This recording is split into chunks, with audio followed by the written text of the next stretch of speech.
Guys थोड़ा, अगर किसी फैकल्टी ने रिकॉर्डिंग नहीं ऑन किया होगा तो इंस्टेंटली थोड़ा रिमाइंड करा देना, ठीक है। हाँ, सो आई वाज सेइंग कि जब मल्टीप्लिकेशन के क्वेश्चंस थे तो मैंने आप सबको ना नंबर फॉर्मेशन के क्वेश्चंस दिए थे। नंबर फॉर्मेशन के क्वेश्चंस में इट वाज लाइक कि मैंने आप लोगों को डिजिट्स दिया था 0 से लेकर 6 तक, और मैंने बोला था कि 0 से 6 तक के डिजिट्स अगर हमारे पास प्रेजेंट है तो उनके हेल्प से हम कितने नंबर्स बना सकते हैं जो कि इवन होंगे। अब इवन बनाने वाले केसेस में याद कीजिएगा, एक केस होता था जहां पे लास्ट में 0 आता था, और एक केस आता था जहां पे 0 नहीं लेकिन कोई दूसरा इवन नंबर होता था, 2 4 6 जैसे। तो वहां पे केसेस बनते थे और हम लोग हर केस के अलग अलग केसेस काउंट करके फिर ऐड कर देते थे। बट अगर कुछ ऐसा कंडीशन दे दिया जाए, ऐसी सिचुएशन दे दी जाए जहां पे नंबर ऑफ केसेस बहुत ज्यादा हो रहे हैं, तो उस केस में ना वो मल्टीप्लीकेशन प्रिंसिपल इवन दो ये वर्क करेगा बट उसमें थोड़ा सा टाइम ज्यादा लगेगा। तो इसके लिए हम क्या करेंगे, we are going to learn permutations and combination. अब परम्यूटेशन कैसे हेल्प करेगा, कॉम्बिनेशन कैसे हेल्प करेगा, वो हमको थोड़ी देर में पता चल जाएगा।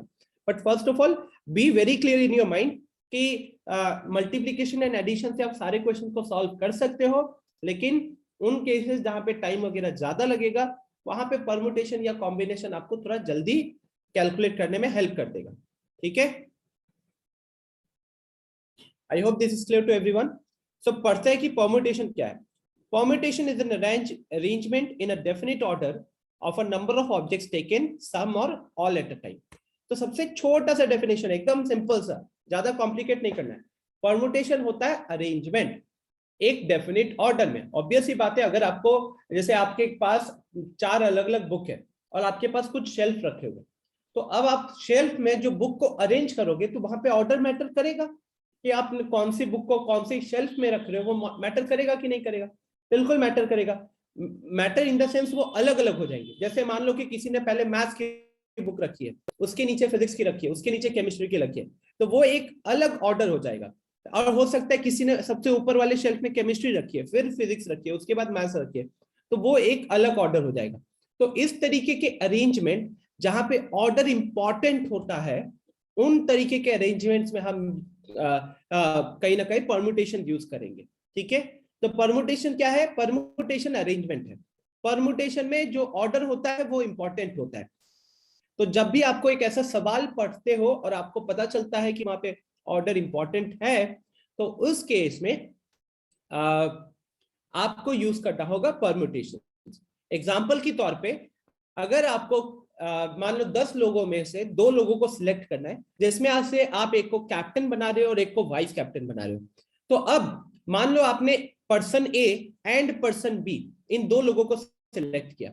अब आप ए को कैप्टन बना रहे हो एंड बी को वाइस कैप्टन बना रहे हो, या फिर आप पहले ए को वाइस कैप्टन बना रहे हो और उसके बाद बी को कैप्टन बना रहे हो, दोनों अलग अलग ऑर्डर हो जाएगा, ठीक है। तो मोटा मोटी इतना सा ध्यान में रखना है, क्वेश्चन पढ़ा, अगर ऐसा फील हो रहा है कि ऑर्डर इंपॉर्टेंट है, लगाना है परम्यूटेशन, ठीक है। This is the first thing. Next, अब सबसे पहला थ्योरम, मैंने थ्योरम नहीं कहने के लिए 2-3 केसेस में डिवाइड कर रखे हैं आपके। अगर मैं एक बार मॉड्यूल की तरफ भी ले चलूं, तो ये जैसे अवंती का मॉड्यूल है, ठीक है। तो फैक्टोरियल वाली जो चीज है ये हम लोगों ने बाइनोमियल थ्योरम में ही कर रखी है। अरेंजिंग और सिलेक्टिंग ऑब्जेक्ट्स, ये क्या होता है ये डिस्कस करूंगा। और ये जो आखिर के 3 है ये सबके सब परम्यूटेशन के अंदर आएंगे, ठीक है। आखिर के जो 3 है वो परम्यूटेशन के अंदर आएंगे। गुड आफ्टरनून मानस, क्लियर? तो अब सबसे पहले आप समझो बात को कि अरेंजमेंट और सिलेक्शन, जो जिसपे मैंने पहले भी डिस्कशन किया है बट मैं बार बार करते रहूंगा, बिकॉज सबसे इंपॉर्टेंट चीज यही होगी कि अरेंजमेंट एंड सिलेक्शन दोनों में क्या डिफरेंस है। कोई बताना चाहेगा? आप में से कोई बताना चाहेगा अरेंजमेंट एंड सिलेक्शन में क्या डिफरेंस है? Anyone, raise your hand.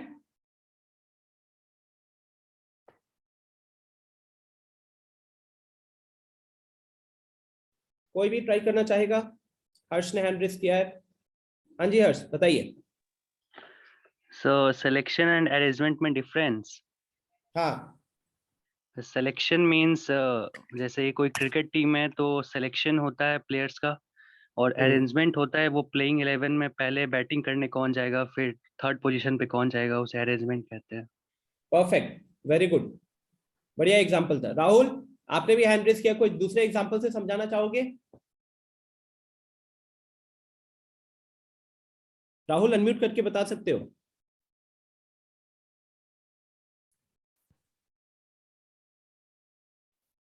Yes sir. बोलिए। सर वही सर, फंडा वही रहेगा सर। जो परमुटेशन होता है मैंने सेलेक्टिंग करने का, उसमें ऑर्डर अथी हो जाता है सर।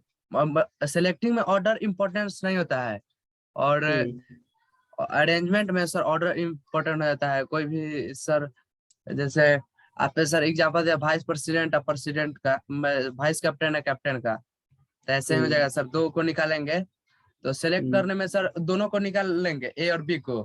तो इस कोई भी कभी मैंने सब पहले बी को लेंगे चाहे ए को लेंगे, तो इससे कोई अथी नहीं होगा, सिलेक्टिंग हो गया।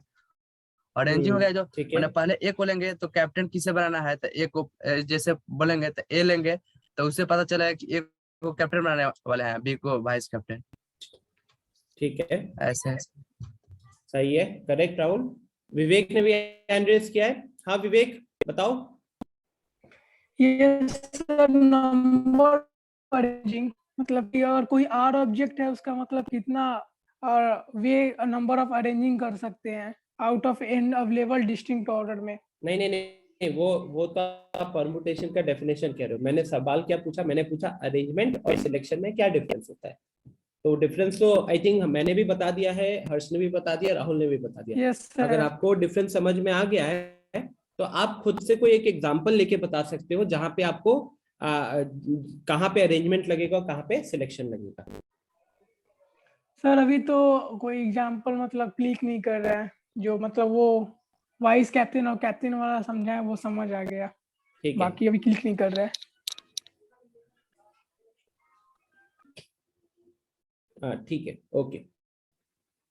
और कोई कोशिश करना चाहेगा आप लोगों में से? और किसी के दिमाग में कोई एग्जांपल आ रहा है क्या? कोई भी, एनीवन? कार्तिक, खुशबू, पलक, प्रियांशु, शुभम, अंशु, कोई भी अगर ट्राई करना चाहो चैट में भी बता सकते हो।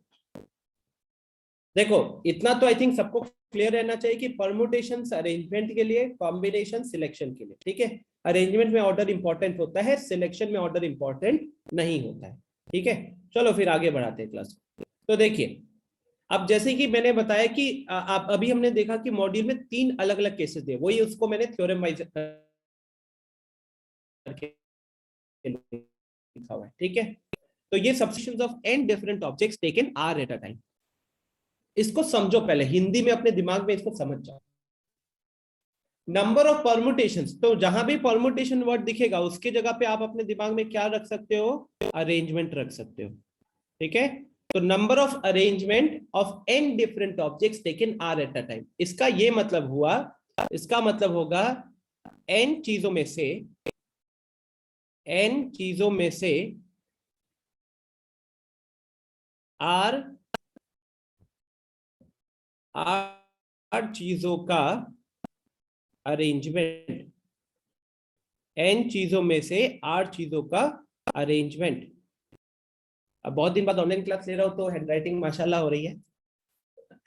तो इसको आप ऐसे फिगर आउट कर सकते हो कि आपके पास ना 10 लोग थे और उन 10 लोगों में से आपको ना 4 लोगों को चेयर्स पे बैठाना था, ठीक है। 10 लोगों में से 4 लोगों को चेयर्स में बैठाना था। कितने तरीके से बैठा सकते हो?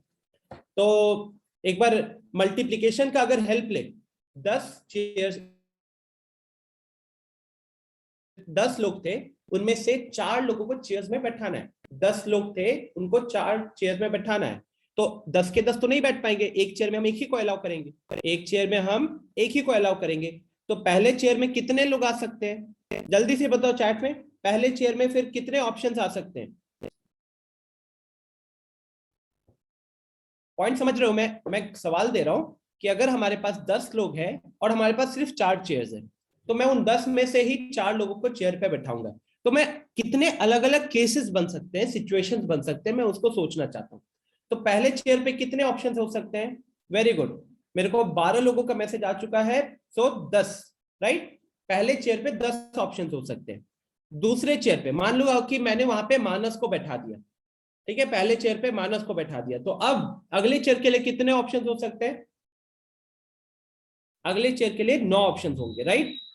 तो 9 ऑप्शन होंगे, तो मान लो अब मैंने उसमें से अली को बैठा दिया, तो पहले पे 10 में से कोई भी आ सकता था, दूसरे में 9 में से कोई भी आ सकता था। ये नहीं कह रहा हूं कि दूसरे चेयर पे हमने 9 लोगों को बैठाया है, ठीक है, वो सिचुएशन इमेजिन मत करो, वो बस रजनीकांत कर सकता है। हम एक चेयर पे एक ही को बैठाएंगे। अच्छा, थर्ड वाले पे क्या हो जाएगा फिर? थर्ड वाले के लिए कितने ऑप्शन बचेंगे? Very good guys, everyone should participate, है ना? मेरे को 15 से 16 मैसेजेस आ रहे हैं, लेकिन 10 लोग अभी भी मैसेज नहीं कर रहे हैं। अगर आप पार्टिसिपेट नहीं करोगे ना, तो आपको थोड़ा सा बोर फील होने लगेगा कुछ टाइम के बाद, ठीक है? तो please make sure that you guys are actively participating in the session. तो यहाँ पे 8 हो जाएंगे और यहाँ पे 7 हो जाएंगे। अब क्योंकि आपको हर चेयर पे एक बंदे को बैठाना है, तो यहाँ पे हर चेयर के नंबर ऑफ वेज को हम इनटू करेंगे, राइट? क्योंकि first chair and second chair and third chair and fourth chair will be filled, तो हर चीज के बीच में एंड वर्ड आ रहा है, और जब भी एंड वर्ड आता है तो what do? We do multiplication, right? तो 10 into 8 9 into 8 into 7, this will give me some जो भी आएगा मेरा, ठीक है? कितना? 72 into 7 5040 हो जाएगा ना, 5040। तो इतने अलग अलग केसेस बन सकते हैं, समझ रहे हो? अगर आपके 10 लोग हैं और 4 लोगों को चेयर्स पे बैठाना है, तो कितने अलग अलग केसेस बन सकते हैं? वो 5040 केसेस बन सकते हैं, 5040 केसेस, है ना? बहुत खतरनाक, सोच के देखो तो 5000 अलग अलग केसेस बन सकते हैं। अब इसी चीज को करने के लिए, इसी 5040 वैल्यू को निकालने में हमको एनपीआर हेल्प कर सकता था। कैसे हेल्प कर सकता था? तो कहा यह जाता है कि अगर आपके पास n अलग अलग चीजें हैं और उन n अलग अलग चीजों में से आपको 8 चीजें को अरेंज करना है, 8 चीजों को अरेंज करना है, तो आप कितने नंबर ऑफ वेज में कर सकते हो? ऑब्वियसली ये 5040 हमने मल्टीप्लिकेशन के हेल्प से निकाला है, but how can we get the total number of ways? We can also get it by NPR, ठीक है? एनसीआर में क्या होता था, याद करना, जब बाइनोमियल शुरू किया था तो मैंने एनसीआर में बोला था कि n चीजों में से 8 चीजों का सिलेक्शन, n अलग अलग आइटम्स में से 8 चीजों का सिलेक्शन बोला जाता है, एनसीआर से निकलेगा। और n चीजों में से 8 चीजों का अरेंजमेंट किससे निकलेगा? तो एनपीआर से निकलेगा। और एनपीआर का वैल्यू कितना होता है? तो that is n factorial by n minus r factorial. अगर आप इस पर्टिकुलर एग्जाम्पल में भी देखोगे तो मेरे पास 10 थे, उनमें से 4 को अरेंज करना था, तो उस हिसाब से कितना हो जाना चाहिए था? उस हिसाब से हो जाना चाहिए था 10p4। अब 10p4 को अगर हम इस फॉर्मूले में पुट करेंगे तो n की जगह पे क्या हो जाएगा? n की जगह पे 10 है और r की जगह पे 4 है, तो अगर हम उस हिसाब से देखें तो ऊपर आएगा 10 का फैक्टोरियल और नीचे आएगा 10 माइनस 4 का फैक्टोरियल। अब 10 माइनस 4 का फैक्टोरियल तो 6 फैक्टोरियल हो जाएगा स्टूडेंट, तो नीचे 6 फैक्टोरियल बन जाएगा। अब ऊपर क्या है? तो 10 के फैक्टोरियल को लिखा जा सकता है 10 into 9 into 8 into 7 into 6 का फैक्टोरियल। क्या हम लोग 10 फैक्टोरियल को 10 into 9 into 8 into 7 into 6 factorial लिख सकते हैं कि नहीं लिख सकते हैं? अमृता ने हैंड रेज किया। यस अमृता बताओ। सर आपका वॉइस लैग कर रहा है बीच बीच में। अच्छा, कितने लोगों को लैग मिल रही है? एक बार हैंड रेज करना।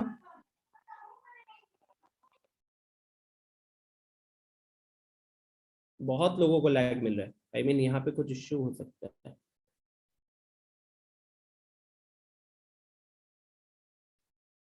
ठीक है, just give me 1 minute, okay? Just give me 1 minute।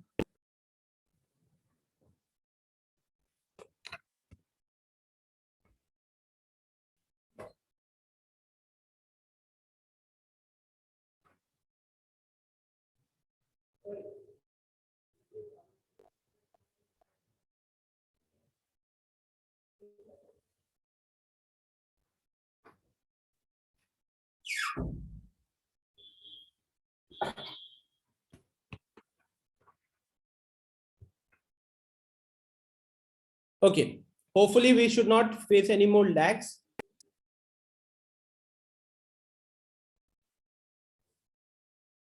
अच्छा, वीडियो लैग कर रहा है।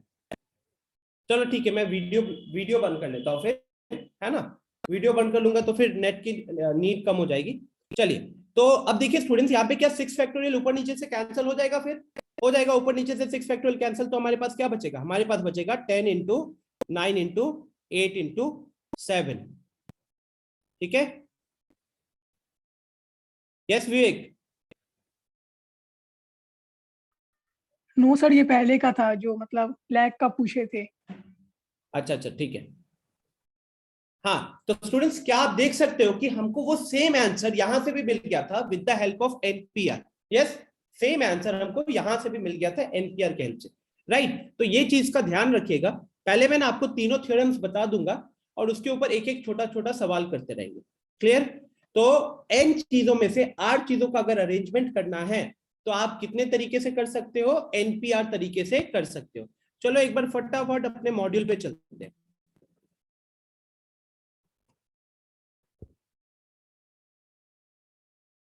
एक काम कीजिए सब कोई, जरा क्वेश्चन नंबर 5 को सब ट्राई कीजिएगा सॉल्व करने के लिए।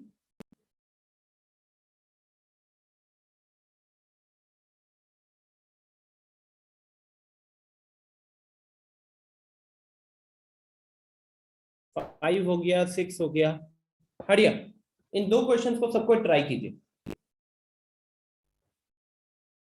प्लीज। एवरीवन कॉपीज के साथ बैठिएगा, ऐसा नहीं कि लेट वेट के सिर्फ देख रहे हो, वरना लेट के देख रहे हो तो मैथ्स पता ही है फिर 1 महीने में पूरा छोड़ देगा।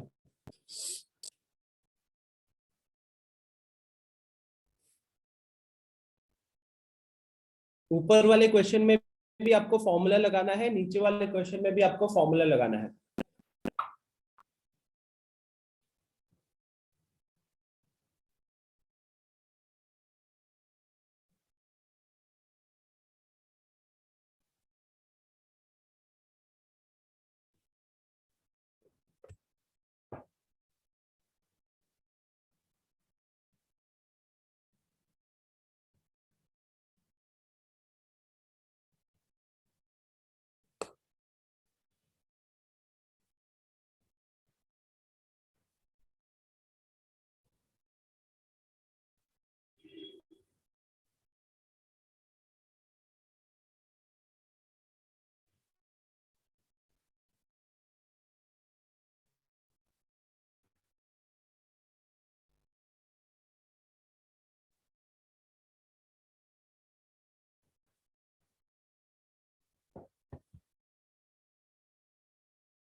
आदर्श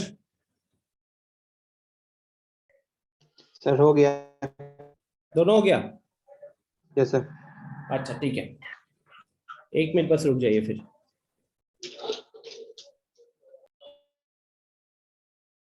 ओके तो गाइज आरजू में सीधा यहाँ पे बताता हूँ अभी, है ना?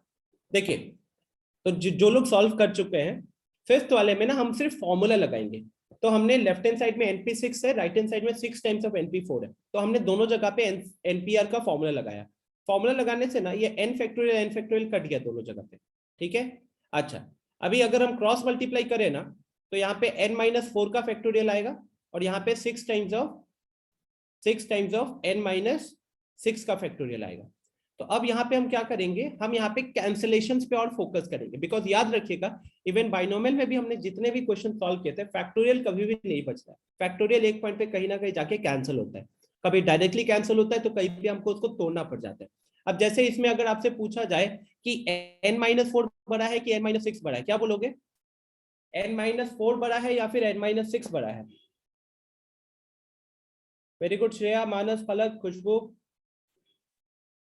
n-4 बड़ा है मधुरेंद्र कि n-6 बड़ा है? जल्दी बताओ। मधुरेंद्र कोई रिप्लाई नहीं आ रहा है। आया n-4, परफेक्ट। तो अब n-4 अगर बड़ा है तो n-4 को ब्रेक करेंगे, क्या उसको मैं n-4 फिर एक कम करो, जैसे नहीं होता था 6 फैक्टोरियल को हम 6 इंटू 5 फैक्टोरियल लिखते थे, तो हम एक कम करते थे। अब n-4 से एक कम करोगे, माइनस करोगे तो वो n-5 बन जाएगा, और फिर से एक कम करोगे तो n-6 बन जाएगा। तो जैसे कि हम 6 6 फैक्टोरियल को 6 इंटू 5 इंटू 4 का फैक्टोरियल लिख सकते हैं, वैसे ही n-4 के फैक्टोरियल को n-4 into n-5 into n-6 का फैक्टोरियल लिख सकते हैं। This is equal to 6 times of n-6 का फैक्टोरियल। अब ये और ये कैंसिल हो जाएगा, तो फाइनली हमको n-4 into n-5 is equal to 6 आ रहा है। अब यहाँ पे आता है क्वाड्रेटिक इक्वेशन सॉल्व करना। तो आप यहाँ पे मल्टीप्लाई करोगे ब्रैकेट के, तो आपको मिलेगा, देखो दो ऑप्शन, एक तो मल्टीप्लाई कर लो या फिर ये कर सकते हो सीधा राइट हैंड साइड में देखो तो 6 है, 6 इंटू 1 करके भी या 3 इंटू 2 करके भी ट्राई कर सकते हो। तो अगर हम ब्रैकेट ओपन करेंगे तो हमको मिलेगा n² minus 9n plus 20 is equal to 6। 6 को अगर हम लेफ्ट में लेकर आएंगे तो हमको मिलेगा n² minus 9n plus 14 is equal to 0। अब यहाँ पे अगर हम मिडिल टर्म फैक्टराइजेशन करेंगे तो हमको मिलेगा n-5 into n-9 is equal to 0। तो यहाँ से दो केसेस आ रहे हैं, एक केस आ रहा है n का वैल्यू 5 और दूसरा केस आ रहा है n का वैल्यू 9। बट क्वेश्चन में स्टूडेंट्स ऑलरेडी दिया हुआ था कि n ग्रेटर देन 5 होगा, तो n ग्रेटर देन 5 होगा, देयरफॉर n की वैल्यू कितनी हो जाएगी, n की वैल्यू हो जाएगी 9। ठीक है, n क्योंकि ग्रेटर देन 5 दिया हुआ है तो इसीलिए आंसर हो जाएगा 9। क्या कोई दिक्कत यहाँ पे, एनी इश्यूज एनीवन?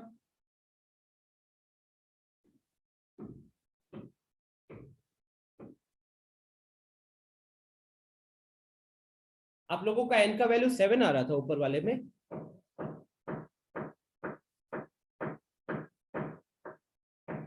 मैंने कुछ गलती कर दी क्या? अरे अरे ये तो 7 है ना, ये सॉरी, ये छोटी सी यहाँ पे गलती हो रही है, मैंने जल्दी में ये 7 to the 14 है ना, तो यहाँ पे sorry middle term factorization mind में थोड़ा गलत हो रहा था, तो यहाँ पे n-2 n-7 आएगा। ठीक है, n-2 इंटू n-7 आएगा, तो n की वैल्यू 2 होगी या फिर 7 होगी। अब 2 क्योंकि क्वेश्चन में 5 से बड़ा बोला हुआ है तो इसीलिए n का वैल्यू 2 नहीं हो सकता, n का वैल्यू होगा 5। ठीक है, n का वैल्यू होगा 5।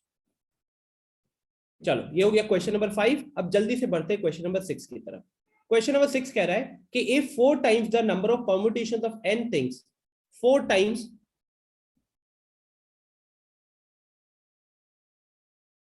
हाँ हर्ष हैंड रेज किए थे, बोलो। नो सर, वो पहले का ही था, मतलब जो Okay. आपने मिस्टेक किया था वो बताना था। अच्छा ठीक है, तो क्वेश्चन नंबर 6 में है स्टूडेंट्स कि अगर 4 times the number of permutation of n things taken 3 eight a time. अब ये जो लाइन पढ़ने को मिल रहा है ना, ये वाली line, number of permutations of n things taken 3 eight a time, ये वाली जो लाइन है इसका मतलब क्या है, इसका मतलब क्या होगा, तो इसका मतलब हो जाएगा आपका np3, इसका मतलब हो जाएगा np3। एंड सिमिलरली यहां जो लिखा हुआ है number of permutations of n-3 things taken 3 eight a time, है ना, तो इस चीज का मतलब क्या होगा, टेकन 3 एट अ टाइम, तो इसका मतलब हो जाएगा आपका n-1 p3। ओके, इसका मतलब हो जाएगा n-1 p3। बात समझ में आ रहा है आप सबको? तो ये वाला लैंग्वेज, पहले तो अपने को ये लैंग्वेज समझ में आ जाना चाहिए कि जब कहीं पे भी बोल रहे हैं ना number of permutations of n things taken 3 eight a time, तो np3 लिखोगे। सिमिलरली अगर यहाँ पे है number of permutations of n-1 things taken 3 eight a time, तो वो n-1 p3 होगा। अब सवाल ये कह रहा है कि पहले वाले का जो 4 गुना है वो दूसरे वाले के 5 गुना के बराबर है। तो अब मैं इस इक्वेशन को बोर्ड पे लिखता हूं।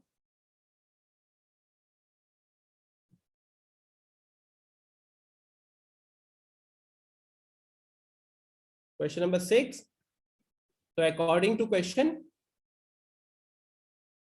4 times of np3 is equal to 5 times of n-1 p3।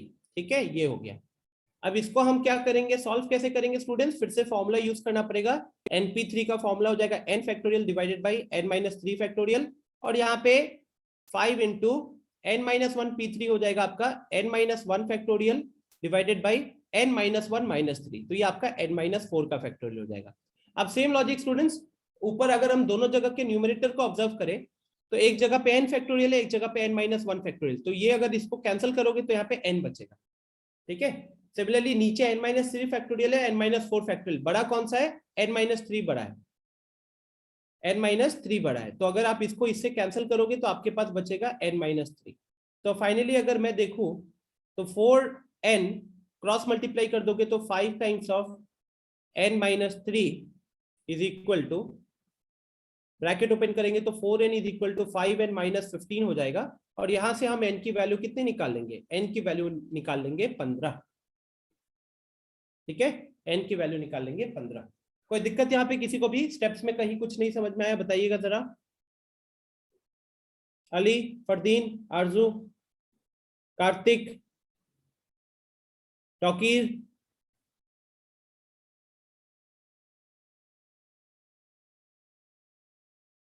विकास, आई बात समझ में। अरिजीत कह रहा है कैलकुलेशन स्टेप। अरिजीत देखो ये वाला जो कैलकुलेशन है, ये वाला, ये फैक्टोरियल वाला कैलकुलेशन प्रॉपर हम बाइनोमियल में खूब कर चुके हैं, तो यहाँ पे आपको कंफर्टेबल होना चाहिए। सिंपल सा फंडा ये रहेगा अरिजीत कि अगर हम दोनों जगह के न्यूमरेटर को देखें तो एक जगह पे n का फैक्टोरियल है और एक जगह पे n माइनस 1 का फैक्टोरियल है। अपने दिमाग में ऐसे सोचो कि एक जगह पे 6 फैक्टोरियल है, एक जगह पे 5 फैक्टोरियल है, क्या दोनों कैंसिल होगा? बिल्कुल कैंसिल होगा, लेकिन कैसे?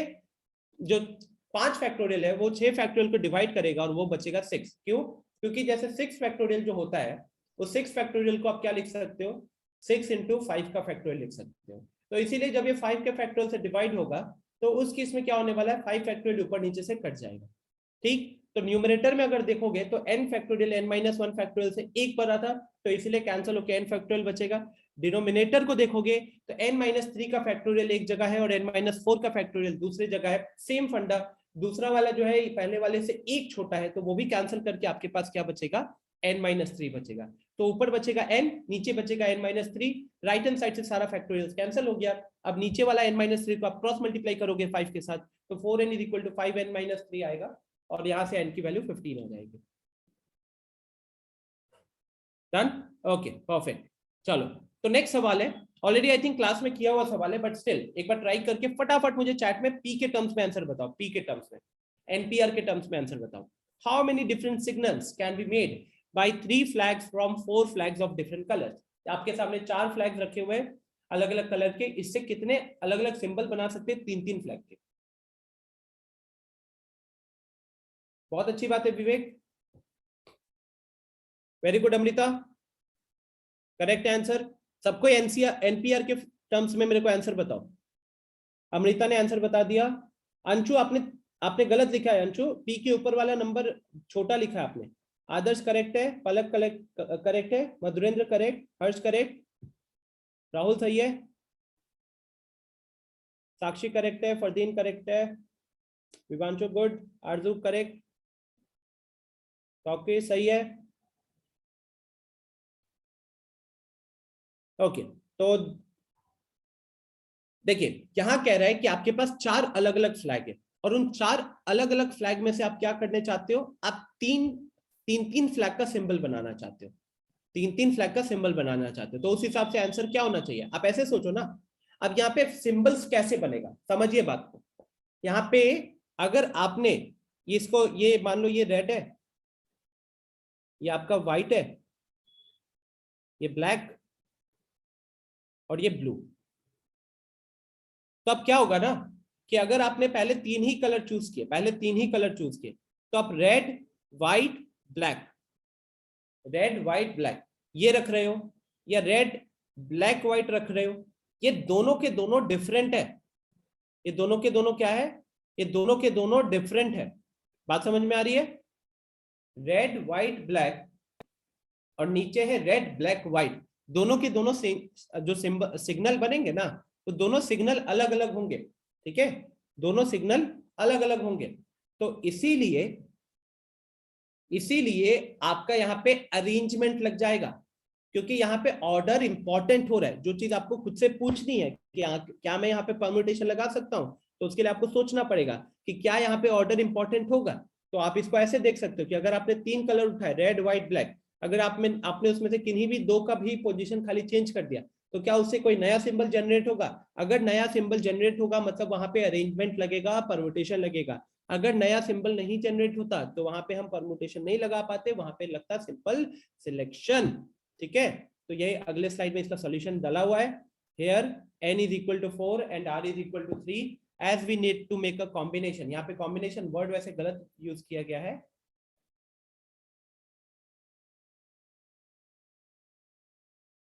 permutation of 3 flags out of 4 flags, therefore 4p3 will be equal to 4 factorial divided by 4 minus 3 का factorial। 4 factorial 24 होता है, 1 factorial 1 होता है, तो 24 by 1 24 आंसर आ जाएगा।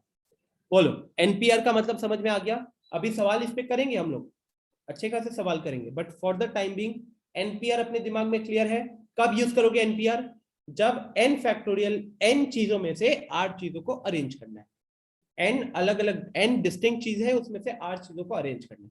ठीक है, तो ये आपका होता है टाइप 1, ये होता है टाइप 1। ठीक है, नेक्स्ट अब आते हैं, अच्छा एनालिटिकली ये मतलब वो मल्टीप्लिकेशन के हेल्प से, याद है मल्टीप्लिकेशन भी तो लगा सकते थे ना।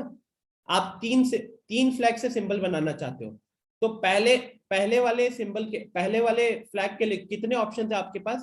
तो पहले वाले फ्लैग के लिए आपके पास 4 ऑप्शन है, यहाँ पे दिख ही रहा है। पहले वाले फ्लैग के लिए हमारे पास 4 ऑप्शन है। मान लो उसमें से हमने ये वाला लगा दिया, तो दूसरे फ्लैग के लिए हमारे पास कितने ऑप्शन है? दूसरे फ्लैग के लिए हमारे पास 3 ऑप्शन है।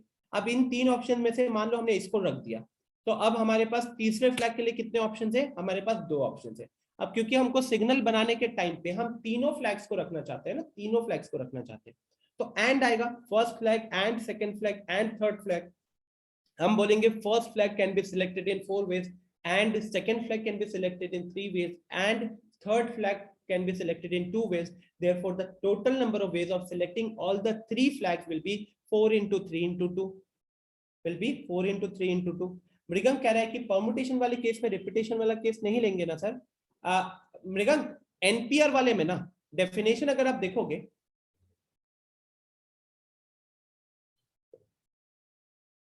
तो ये जो एनपीआर है ना, इसे डेफिनेशन में लिखा हुआ है number of permutations of n different objects. तो इसमें जो n है ना, उसमें हर एक ऑब्जेक्ट एक दूसरे से अलग होंगे। ठीक है गाइस, मृगम जो सवाल पूछ रहा है वो ये पूछना चाहता है कि सर ये हम लोग सिर्फ तभी ना यूज करेंगे जब हमारे पास सारी चीजें अलग अलग होंगी। The answer is yes. अगर आपके पास मान लो कि 10 अलग अलग लोग खड़े हैं, उन 10 में से आपको अपना बॉडीगार्ड चूज करना है 4 लोगों को, तो वहां पे कोई रिपीटिशन तो नहीं होगा, है ना? एक ही बंदे का लाइक हमशक्ल, एग्जैक्ट हमशक्ल हो गया तो बात अलग है, बट अभी फिलहाल अगर देखा जाए तो सारे के सारे जो है वो कहीं ना कहीं आपके यूनिक होंगे, सारे के सारे एक दूसरे से डिफरेंट होंगे, तो वहां पे आप लगाओगे एनपीआर। लेकिन ऐसा भी सिचुएशन हो सकता है कि आपने मान लो आपको चॉकलेट्स लेने थे, है ना? ऐसे सोचिए कि आपके सामने मैंने 10 चॉकलेट्स रखे थे, 10 अलग अलग ब्रांड के थे, तो आप उसमें से आराम से बोल सकते हो ना कि सब अलग अलग है। ठीक है, या हो सकता था एक ही ब्रांड के लेकिन अलग अलग, जैसे कैडबरी का 5 स्टार रखा हुआ है, डेयरी मिल्क रखा हुआ है, उस तरीके से। लेकिन ये वाला सिचुएशन हो सकता है कि शायद n के n आइटम्स सेम ना हो, उसमें से कुछ रिपीटिशन हो। अगर उसमें से कुछ रिपीटिशन हुआ तो क्या एनपीआर लगेगा? द आंसर इज नो, वहां पे एनपीआर नहीं लगेगा। वहां पे हमको थोड़ा सा मैनिपुलेशन करना पड़ेगा, तो वो मैनिपुलेशन क्या होगा उसको हम आगे समझेंगे। ठीक है, आदर्श ने हैंड रेज किया है। यस आदर्श बताओ। सर मतलब अगर नंबर फॉर्मेशन में हमें रिपीटेशन के साथ नंबर फॉर्म करना होगा तो उसमें एनपीआर डायरेक्ट नहीं लगेगा? नहीं लगेगा, नहीं लगेगा। ठीक है, ओके सर। हाँ, तो अब आते हैं स्टूडेंट्स थ्योरम 2 टाइप 2। इसको जरा पढ़ो सब कोई। Number of permutations of n different objects taken are at a time. Number of permutations of n different objects, n अलग अलग चीजों में से 8 चीजों का सिलेक्शन अरेंजमेंट करना है, लेकिन अब आपको रिपीटिशन अलाउ कर दिया। अब आपको रिपीटिशन अलाउ करते हैं। रिपीटिशन अलाउ करने का मतलब क्या है कि मान लो जैसे वो नंबर फॉर्मेशन वाले क्वेश्चन याद कीजिएगा सब कोई, तो नंबर फॉर्मेशन वाले क्वेश्चन में हम हर क्वेश्चन को दो केसेस में सॉल्व करते थे। एक करते थे जहां पे रिपीटिशन अलाउड नहीं है, और दूसरा करते थे जहां पे रिपीटिशन अलाउड है। याद होगा आप लोगों को? तो जब रिपीटिशन अलाउड नहीं होता है तब आप लगा सकते हो एनपीआर, लेकिन जब रिपीटिशन अलाउड होगा तो आप वहां पे एनपीआर नहीं लगा सकते। फिर वहां पे क्या करोगे, तो वहां पे ये फॉर्मूला लग जाएगा, ये n to the power r, ठीक है, n to the power r। इसको समझना है तो एक छोटा सा एग्जांपल लेके समझ सकते हैं। क्वेश्चन है कि आपको मैंने डिजिट्स दे दिए हैं, डिजिट्स दे दिए हैं 1 2 3 4, और मैंने आपसे बोला है कि how many 3 digit number can be made, और बता दिया कि रिपीटिशन अलाउड है। जल्दी से मेरे को चैट बॉक्स में एक बार बताना तो सबको आंसर कितना होगा। रिपीटिशन अलाउड है।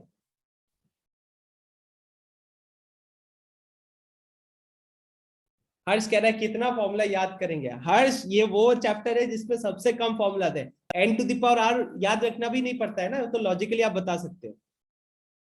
अमृता आंसर गलत है, राहुल करेक्ट, आरजू करेक्ट, फरदीन करेक्ट, मृगंग सही है, साक्षी सही है।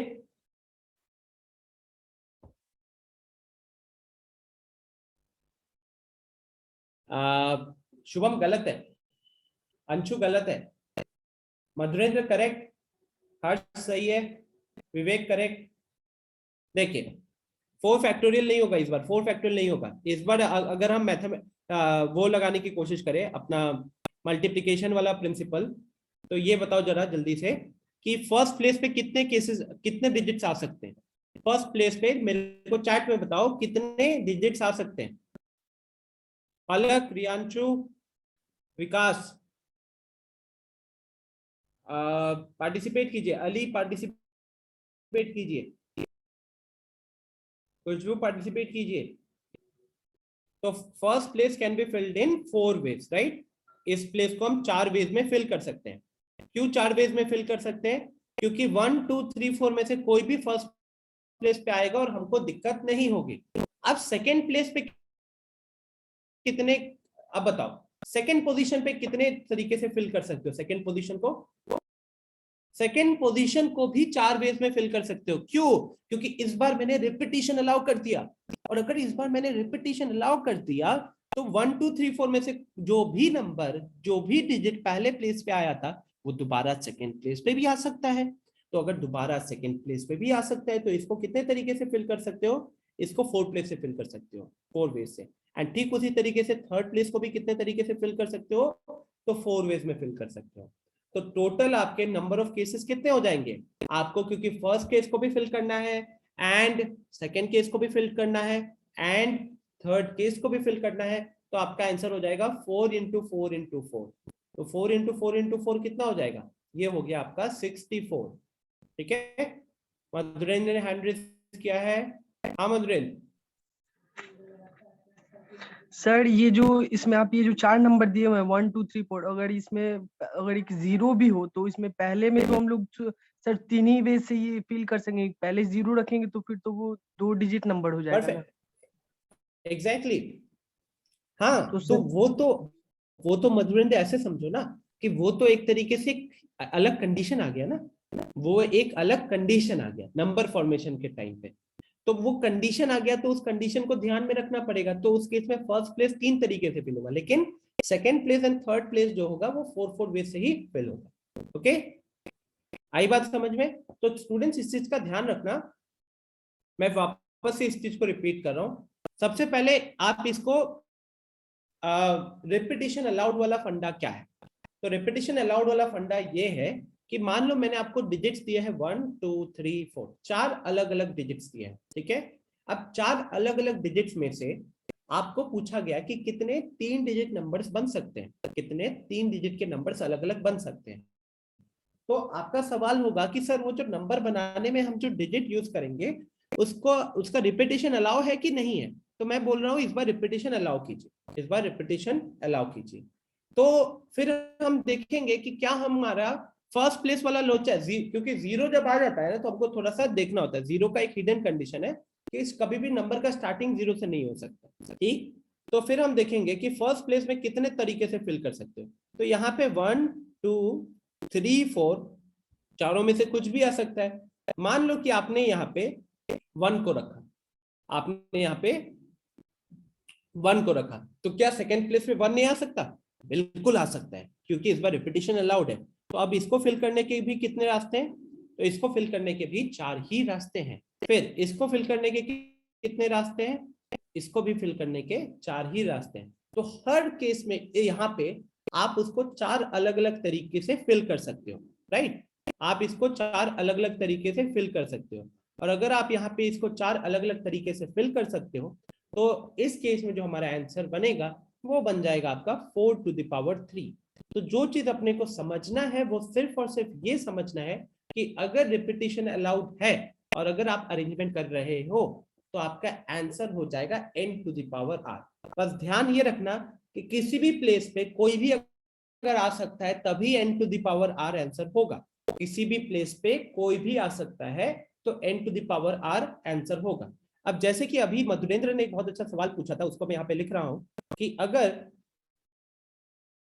अगर मैंने डिजिट्स रख दिए 0 1 2 3 और आपसे पूछा कि इस बार कितने 3 डिजिट नंबर्स बनेंगे, रिपीटिशन अलाउड है, how many 3 digit numbers can be made?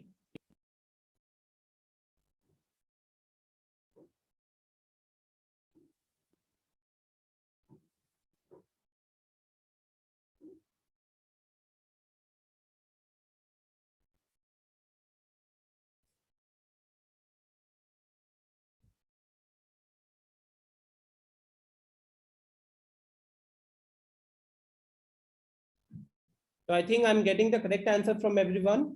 विवेक गलत आंसर, बाकी सही है। राहुल, श्रेया, शुभम, फरदीन, मानस, पंकज,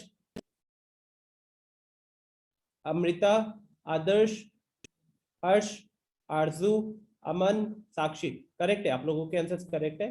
अलग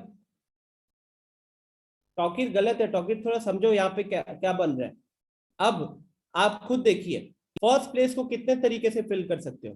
तो फर्स्ट प्लेस पे अब 0 नहीं आ सकता student, even if the repetition is allowed. ऐसा समझो यार क्या होता है, फॉर्मूला कहाँ पे लगेगा ये चीज आपको समझनी है। ऐसा नहीं कि जहां भी रिपीटिशन अलाउड दिखा पटपट n to the power r लगा दिए, गलत हो जाएगा वहां पे, ठीक है।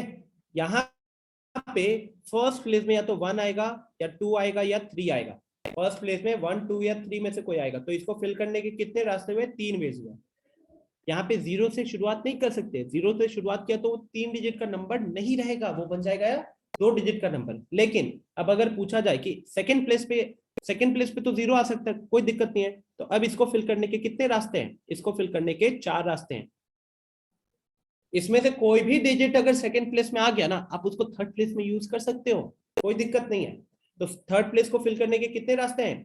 थर्ड प्लेस को फिल करने के भी 4 रास्ते, क्योंकि यहाँ पे 0 1 2 3 में से कोई भी आ सकता है। तो इस बार हमारे टोटल नंबर ऑफ केसेस कितने हो गए? इस बार हमारा 3 × 4 स्क्वायर हो गया। तो हमारा आंसर कितना आ रहा है? हमारा आंसर आ रहा है 48। क्या ये चीज सबको समझ में आ रही है? वेरी गुड आयुष, करेक्ट है। टॉकिर अब करेक्ट है। I hope this is clear. तो एक छोटा सा लर्निंग इस क्वेश्चन से क्या हमें मिला कि ऐसा नहीं है कि हर जगह n to the power r लगेगा। यहाँ पे n to the power r क्यों नहीं लगा? n to the power r इसीलिए नहीं लगा क्योंकि फर्स्ट प्लेस पे सारे n आइटम्स नहीं आ सकते थे। फर्स्ट प्लेस पे सारे n आइटम्स नहीं आ सकते थे। ऊपर वाले में n to the power r क्यों लग गया? ऊपर वाले में n to the power r इसीलिए लग गया क्योंकि यहाँ पे फर्स्ट प्लेस में या कोई भी प्लेस में कोई भी आ सकता था। इसमें किसी भी पोजीशन के लिए कोई कंडीशन छुपी हुई नहीं थी, तो इसलिए हम यहाँ पे n to the power r लगा पा रहे थे। ठीक है, very good Shreya, very good Riyanshu. Okay next, चलो फिर फटाफट मुझे इस एग्जांपल का आंसर बता दो। ये तो अब जल्दी से आंसर आ जाएगा सबका।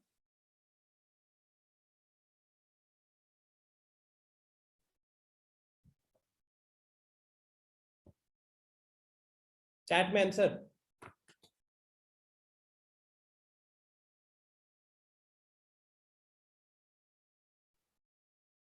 How many 3-letter words with or without meaning can be formed by using nuts when repetition is allowed?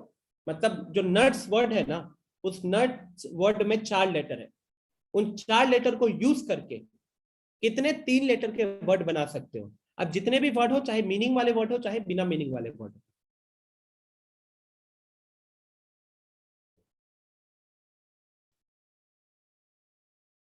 Repetition allowed है श्रेया, तो एक ही आंसर आएगा। विवांशु एक ही आंसर आएगा। खुशबू करेक्ट, अमृता सही है, शुभम सही है, फरदीन सही है।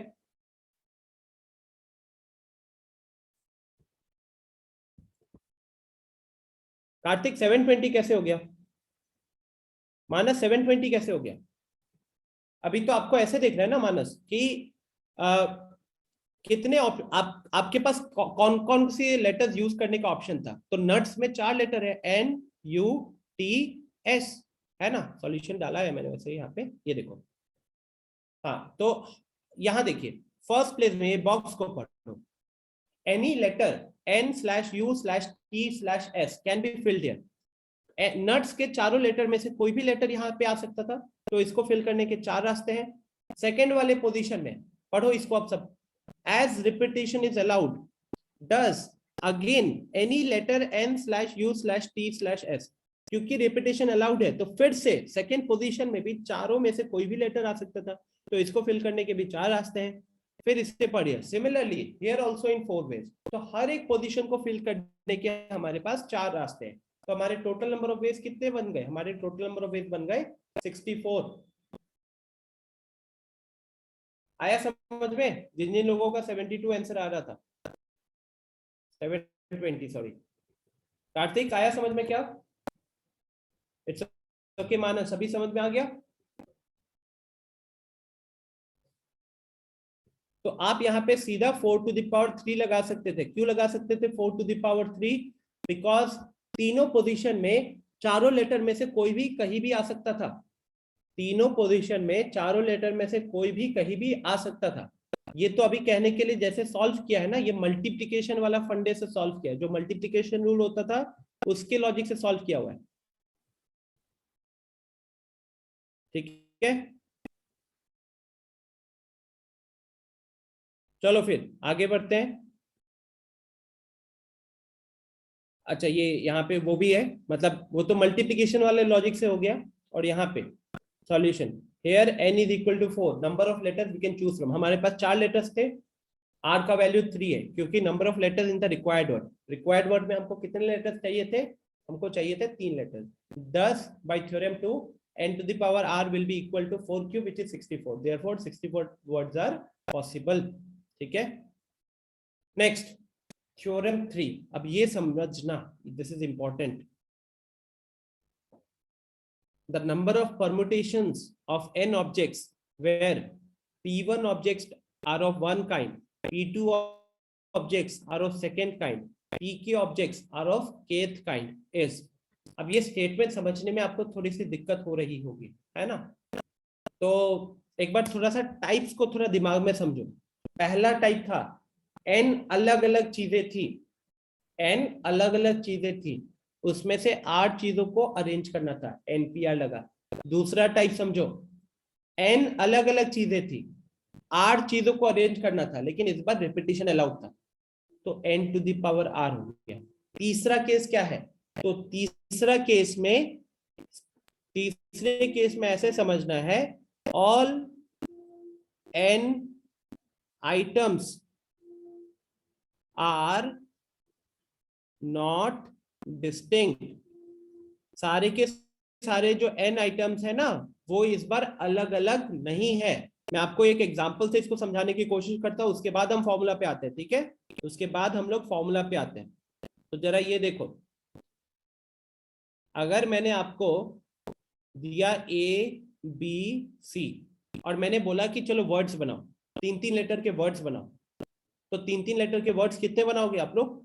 3-3 लेटर के आपके वर्ड बनेंगे ABC, एक ये बनेगा, उसके बाद एक बनेगा ACB, फिर आपका बनेगा BAC, फिर बनेगा आपका BCA, फिर आपका बनेगा CAB, फिर आपका बनेगा CBA, है ना। ये बनेगा कि नहीं बनेगा बता। तो हमारे पास अभी फिलहाल कौन सा लॉजिक है? अभी फिलहाल all letters are distinct, all letters are distinct। सारे के सारे लेटर्स डिस्टिंक्ट थे। बट इमेजिन कीजिए कि मैंने आपको अगला सिचुएशन दिया जहां पे AAB दिया है, AAB, और मैंने बोला कि अब चलो अलग अलग लेटर्स बनाओ, अब अलग अलग लेटर्स बनाओ, अलग अलग वर्ड्स बनाओ। तो अब हाँ, टॉकिर पूछ रहे कि नोट्स मिल जाएगा बाद में, जो भी लिख रहा हूं मैं ये पूरा का पूरा स्लाइड वो लिंक पे अपलोड हो जाएगा। आपके व्हाट्सएप ग्रुप के डिस्क्रिप्शन बॉक्स पे लिंक ऑलरेडी है कि आपको मैथ्स का नोट्स कहाँ से मिलेगा, मैथ्स का वीडियो कहाँ से मिलेगा। तो ये वीडियो भी अपलोड हो जाएगी और ये पूरा का पूरा नोट्स भी अपलोड हो जाएगा। सो अब आते हैं यहाँ पे सॉल्यूशन पार्ट पे, ठीक है।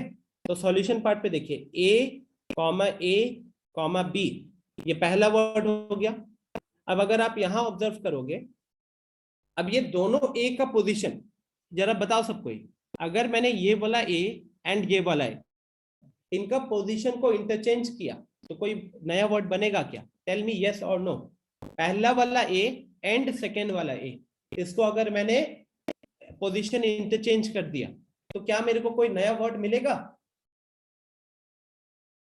वेरी गुड, सबका आंसर आ रहा है नो। तो मुझे कोई नया वर्ड नहीं मिल रहा, राइट? मुझे कोई नया वर्ड नहीं मिल रहा।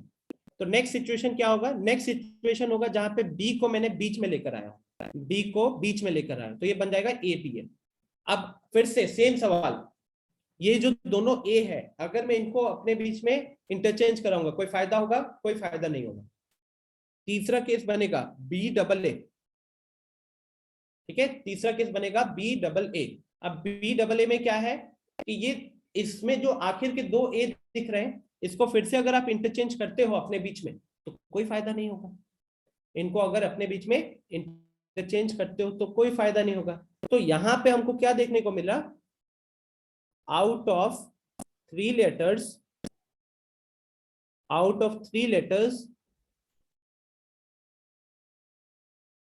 out of three letters, two letters are same. Third case लेते हैं जहां पे हम लोग ए तीनों के तीनों मैंने उसको सेम कर दिया। तो अब यहां से कितना वर्ड बनेगा जरा बताओ तो? अगर मैंने तीनों सेम कर दिए तो चैट में बताइएगा कितने अलग अलग वर्ड बना सकते हो।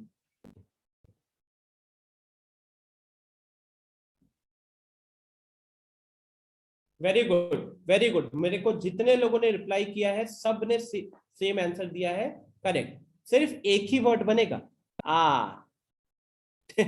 ठीक है। तो इसमें हमको क्या ऑब्जर्वेशन मिला? इसमें हमको ऑब्जर्वेशन मिला all the three letters are same, all the three letters are same.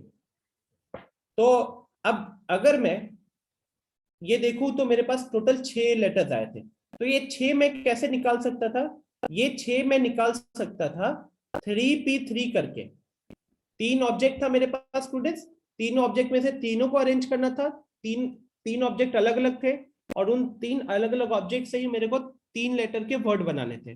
तो यहाँ पे मैं 3p3 लगाता, 3p3 लगाऊंगा ना फॉर्मूला, तो 3 factorial divided by 3 factorial divided by 3 minus 0 का फैक्टोरियल होगा।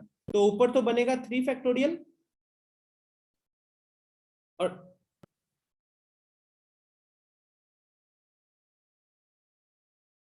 3 माइनस 3 फैक्टोरियल, तो ऊपर बनेगा 3 फैक्टोरियल, नीचे बनेगा 0 फैक्टोरियल। अब 3 फैक्टोरियल का वैल्यू 6 होता है, 0 फैक्टोरियल का वैल्यू 1 होता है, तो हमको यहाँ पे 6 आंसर आ रहा है। लेकिन अब यहाँ पे ना ये फॉर्मूला काम नहीं कर रहा, देख रहे हो क्या? यहाँ पे फॉर्मूला काम नहीं कर रहा। क्यों नहीं काम कर रहा है? बिकॉज जो मैंने आपको n to the power r बताया था या फिर npr बताया था, उन दोनों फॉर्मूलाज में कंडीशन ही ये थी कि आपके n ऑब्जेक्ट अलग अलग होने चाहिए, आपके n ऑब्जेक्ट अलग अलग होने चाहिए। लेकिन अगर उन n ऑब्जेक्ट अलग अलग नहीं है और उसमें कुछ रिपीटिशन हो गया तो फिर आपका आंसर कैसे निकलेगा? तो उसमें ना एक छोटी सी चीज आपको ध्यान में रखनी है। चलते एक बार वापस से फॉर्मूला की तरफ। अब इस लैंग्वेज को आप आई थिंक आप लोग समझ पाओगे। इस लैंग्वेज में आप कह रहे हैं the number of permutations of n objects where p1 are of one kind. p1 are of one kind का मतलब क्या है समझो। आपके सामने n चीजें रखी हुई थी, उन n चीजों में से p1 चीजें सेम थी।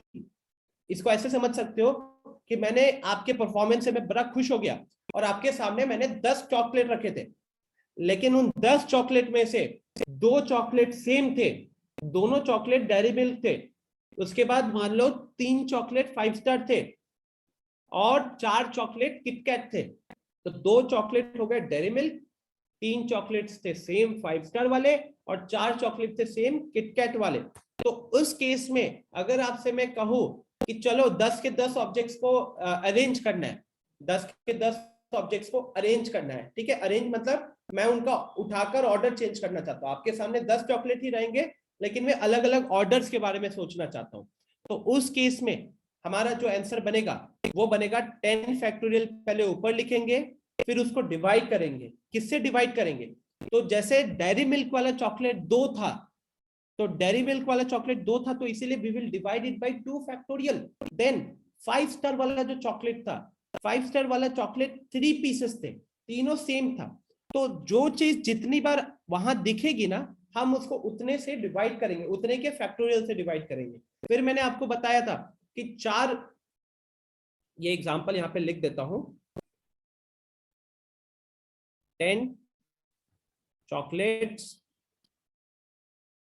जिसमें से 2 आपका डेयरी मिल्क हो गया, 3 आपका 5 स्टार हो गया और 4 आपका किटकैट हो गया।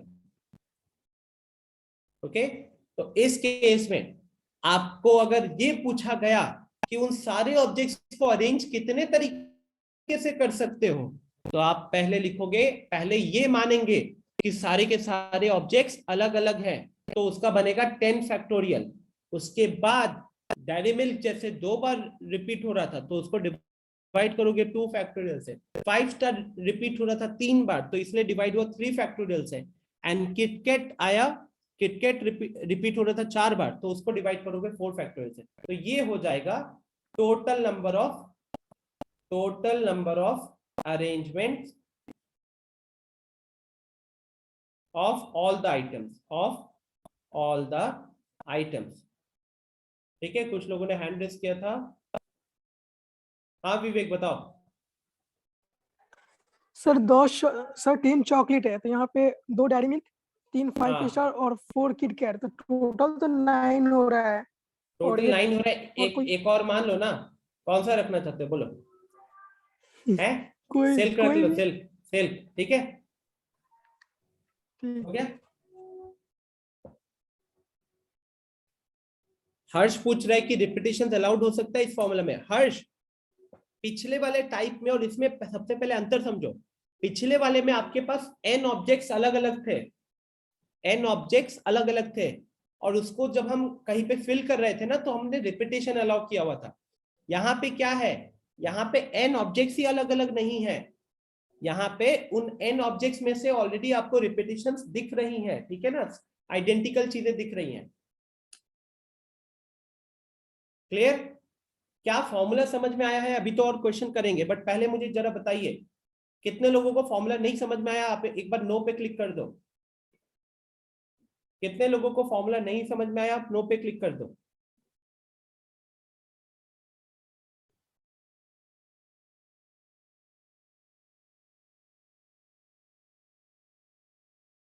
मधुरेंद्र कह रहा है एक बार फिर से। मधुरेंद्र मैं क्या कह रहा हूं कि मान लो आपके सामने 10 अलग अलग चॉकलेट्स रखे हुए थे, 10 अलग अलग, ठीक है, सारे एक दूसरे से अलग अलग है। तो उन 10 चॉकलेट को अपने बीच में कितने तरीके से अरेंज कर सकते हो? तो उसका आंसर आ जाएगा 10 फैक्टोरियल। उसका आंसर आ जाएगा 10 फैक्टोरियल। जैसे यहाँ पे इस वाले एग्जांपल में क्या था, हमारे पास 3 अलग अलग लेटर थे और हम तीनों को अरेंज करना चाहते थे, तो कितने अलग अलग अरेंजमेंट बन सकते हैं? हमारा आंसर होगा 3 का फैक्टोरियल। क्या होगा हमारा आंसर? 3 का फैक्टोरियल हो गया 6। लेकिन मैंने इस केस में क्या दिया, मैंने बोला कि उन 10 चॉकलेट में से मानो एक सिल्क था, 2 डेयरी मिल्क है, 3 5 स्टार है और 4 किटकैट है। तो अब अगर आप अरेंज करोगे तो क्या अभी भी 10 फैक्टोरियल आंसर होगा? पहले ये बताओ मधुरेंद्र, क्या अभी भी 10 फैक्टोरियल आंसर होगा? नहीं होगा ना। जैसे इसी एग्जांपल को देख सकते हो, जब तीनों लेटर्स अलग अलग थे और हम अब तीनों को अरेंज कर रहे थे तो 6 अलग अलग वर्ड बने थे, लेकिन उस 3 में से जब 2 लेटर्स रिपीट कर रहे थे तो आपको क्या 6 वर्ड मिले इस बार? नहीं मिले, आपको 3 वर्ड मिले। और अगर हमने तीनों लेटर्स को सेम कर दिया तो क्या आपको 6 वर्ड्स मिले? नहीं, आपको इस बार सिर्फ एक ही वर्ड मिला, है ना, आपको सिर्फ एक ही वर्ड मिला। तो इससे हमको क्या जानने को मिला?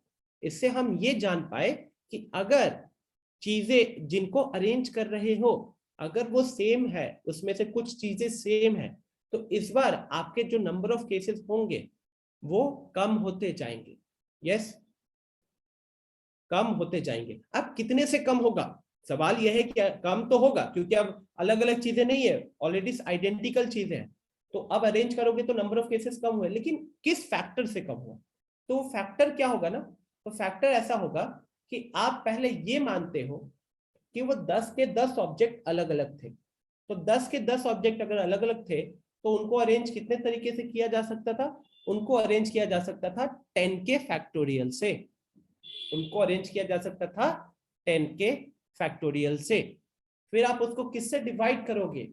तो अब आप डिवाइड करोगे जो जो चीजें रिपीट हो रही है। जैसे डेयरी मिल्क 2 था ना, तो इसलिए हमने डिवाइड किया 2 के फैक्टोरियल से। 5 स्टार 3 था ना, तो हमने डिवाइड किया 3 के फैक्टोरियल से। किटकैट 4 था तो डिवाइड किया 4 के फैक्टोरियल से। तो अब ये जो वैल्यू आएगी ना 10 factorial divided by 2 factorial 3 factorial 4 factorial, यही आपका करेक्ट आंसर होगा। या कह सकते हो ये आपके नंबर ऑफ अरेंजमेंट हो गए। ये जो मैं फॉर्मूला बता रहा हूँ इसको मैं यहाँ अप्लाई करता हूँ, यहाँ अप्लाई करता हूँ तो आप लोग और अच्छे से समझ पाओगे। तो यहाँ देखिए, यहाँ पे आपके पास 3 ऑब्जेक्ट थे, तो आपने पहले तीनों को अलग अलग मान के क्या लिखा? 3 फैक्टोरियल। अब आप इसको किससे डिवाइड करोगे? जरा ये बताओ, चैट में बताओ मेरे। इस बार यहाँ पे इसको किससे डिवाइड करूंगा?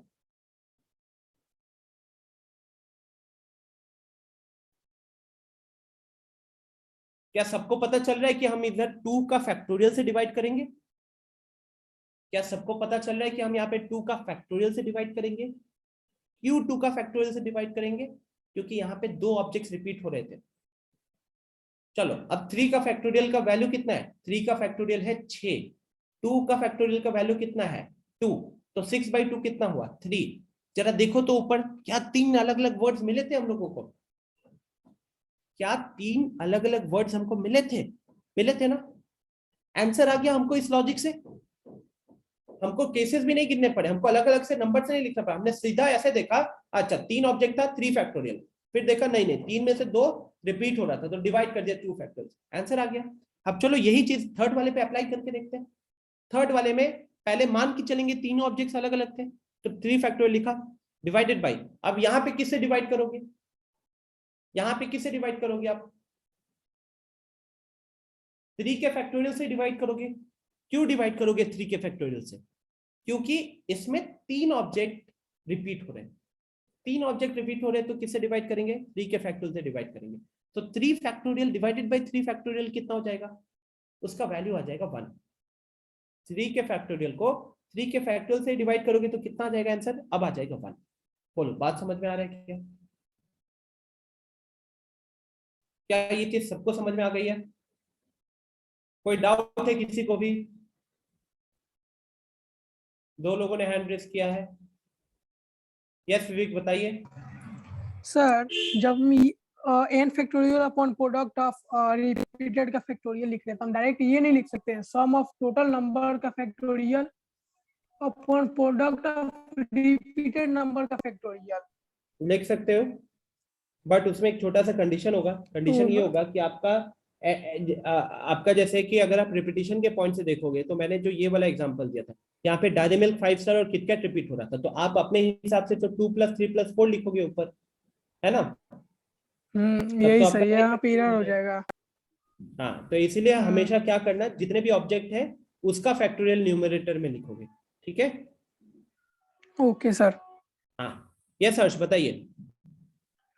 सर मेरा ये डाउट था कि जैसे कोई एग्जांपल लाइक मुंबई को अगर हम अरेंज करते हैं और उससे बोला गया कि नंबर ऑफ वर्ड्स बताना है, रिपीटिशन अलाउड है, जैसे जो वर्ड यू है वो 2 बार आ सकता है मुंबई, तो क्या उस केस में भी जो इसका आंसर होगा वो 6 फैक्टोरियल डिवाइडेड बाय 2 फैक्टोरियल ही होगा? देखिए सबसे पहले 6 फैक्टोरियल, n फैक्टोरियल कब लगता है ये बताओ?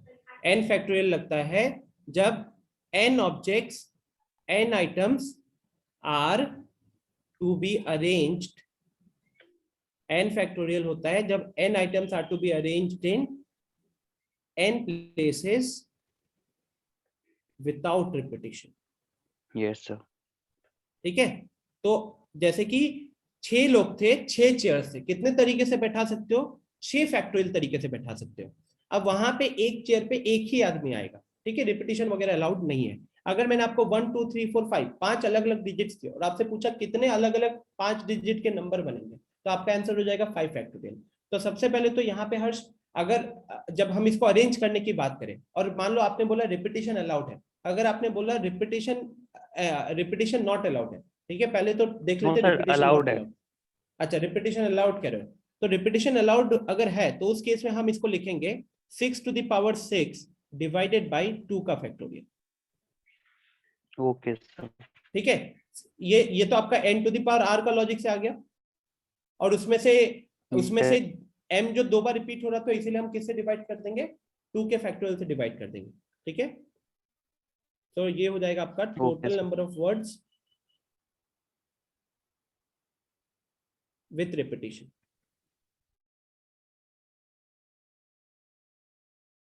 ओके, और कुछ सवाल आ रहा है क्या किसी के भी दिमाग में? टॉकिर ने अपना हैंड रेज किया है। हाँ टॉकिर, बताइए। सर यही वाले क्वेश्चन में अगर रिपीटेशन अलाउड नहीं हुआ तब क्या आएगा? हाँ, अगर रिपीटिशन अलाउड नहीं होता तो हम उस केस में लिखते 6 फैक्टोरियल डिवाइडेड बाई 2 फैक्टोरियल। ये होता जब रिपीटिशन नॉट अलाउड है कि नहीं टॉकिर? क्योंकि तब उस केस में हम देखते हैं कि 6 के 6 को अलग अलग मानते, तो 6 का फैक्टोरियल लिखते और फिर डिवाइड करते 2 के फैक्टोरियल से। और किसी को? श्रेया, कोई दिक्कत? पंकज?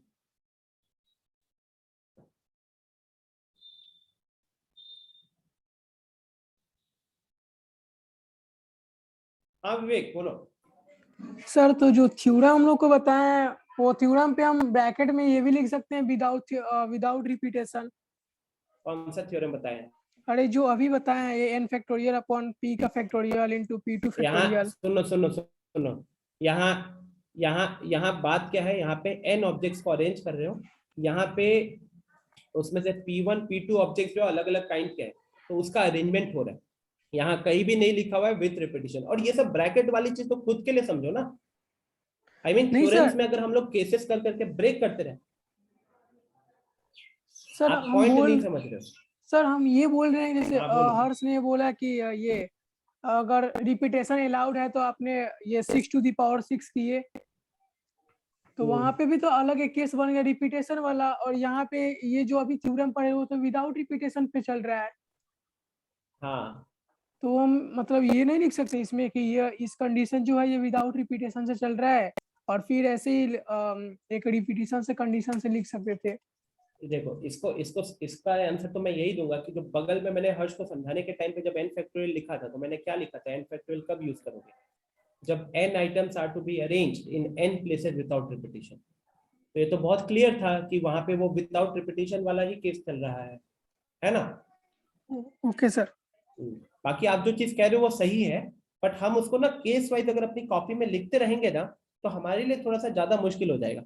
इंस्टेड हमको ये समझना है कि थर्ड वाले टाइप में फर्स्ट वाले को कब यूज किया जा सकता है, सेकंड वाले को कब यूज किया जा सकता है। जैसे जब रिपीटिशन, ये विदाउट रिपीटिशन वाला केस अगर देखोगे, तो इस विदाउट रिपीटिशन में जो न्यूमरेटर आया है ये थ्योरम 1 से आया है, और ये विथ रिपीटिशन वाला देखोगे तो 6 to the power 6 कहाँ से आया? थ्योरम 2 से आया है। लेकिन दोनों केस में डिवाइडेड बाई 2 फैक्टोरियल कहाँ से आया है? थ्योरम 3 से आया है। तो इस तरीके से हमको अपनी चीजों को समझ के रखना पड़ेगा। ठीक है, चलो, तो आपके सामने अभी एक्चुअली टाइम थोड़ा सा 2 मिनट ही बचे हैं एक तरीके से। तो number of permutation the word Allahabad, Allahabad word के सारे लेटर्स को कितने तरीके से अरेंज किया जा सकता है? तो आप सबसे पहले गिनोगे कि कितने वर्ड है, 1 2 3 4 5 6 7 8 9, तो n का वैल्यू 9 हो गया। अब इसमें से a कितना बार रिपीट हो रहा है? तो a रिपीट हो रहा है 4 बार। l कितना बार रिपीट हो रहा है? तो l रिपीट हो रहा है 2 बार। बाकी सारे लेटर्स अलग अलग है। तो थ्योरम 3 का अप्लाई करते हुए आपका आंसर क्या बन जाएगा? आपका आंसर बन जाएगा 9 factorial divided by 4 factorial into 2 factorial. इसी को जब कैलकुलेट करेंगे तो अपना आंसर आ जाएगा 7560। हाँ हाँ आदर्श बोलो। सर डिवीजन हम लोग सिर्फ उन्हीं नंबर से ना करते जो रिपीटेड है। हाँ उसी से करते हैं। अब मान लो हर चीज को ऐसे आदर्श ऐसे भी समझ सकते हो कि अब जैसे यहाँ पे हमको दिख रहा है कि एच रिपीट नहीं हो रहा है या एच एक ही बार रिपीट हो रहा है, तो अगर आप उसको 1 फैक्टोरियल से डिवाइड करोगे तो कोई फायदा होगा क्या? No sir. नहीं होगा, राइट? Yes sir. अच्छा यहाँ पे मैंने कुछ क्वेश्चंस रखे हैं, ये तो चलो आंसर दिख रहा है। एक काम करते हैं, since the time is over and I have my next class from 3 o'clock, तो मैं अपने सेशन को यहीं पे एंड करता हूँ, ठीक है? जो फाइल है ना, ये जो नोट्स वाली जो फाइल है, ये अभी 2 मिनट के अंदर आपको ड्राइव पे मिल जाएगी, ठीक है? मीनवाइल वीडियो जो है वो 15 से 20 मिनट के आसपास में अपलोड हो जाएगी, ठीक है? अभी डिस्कशन खत्म नहीं हुआ है, अभी परमुटेशंस को आगे कंटिन्यू करेंगे। टास्क क्या सॉल्व करना है ये मैं आप लोगों को इन्फॉर्म कर दूंगा, ठीक है? वैसे इस वाली स्लाइड में मैंने ये सवाल रखा हुआ है, तो ये अभी क्लास खत्म होने के बाद अगर आप पढ़ते हो तो पहले आपको एक बार पूरा स्लाइड को देखना है। स्लाइड देखिए, स्लाइड में अगर कुछ क्वेश्चंस मैंने आपके लिए छोड़े हैं तो आप पहले उनको सॉल्व कीजिए और उसके बाद मॉड्यूल को टच कीजिएगा। आप लोगों से गलती ये हो जाती है कि नेक्स्ट क्लास में आप कुछ ऐसे सवाल पूछते हो जो मैंने स्लाइड में दिया हुआ है, तो एक बार वापस से पूरी स्लाइड को गो थ्रू कीजिएगा, ठीक है? जहां भी दिक्कत होगा ग्रुप पे पूछ लेना या फिर कल क्लास के स्टार्टिंग में पूछ लेना। ओके एवरीवन, तो यहीं पे एंड करते हैं फिर आज की क्लास। थैंक यू, मिलते हैं कल, बाय बाय, टेक केयर।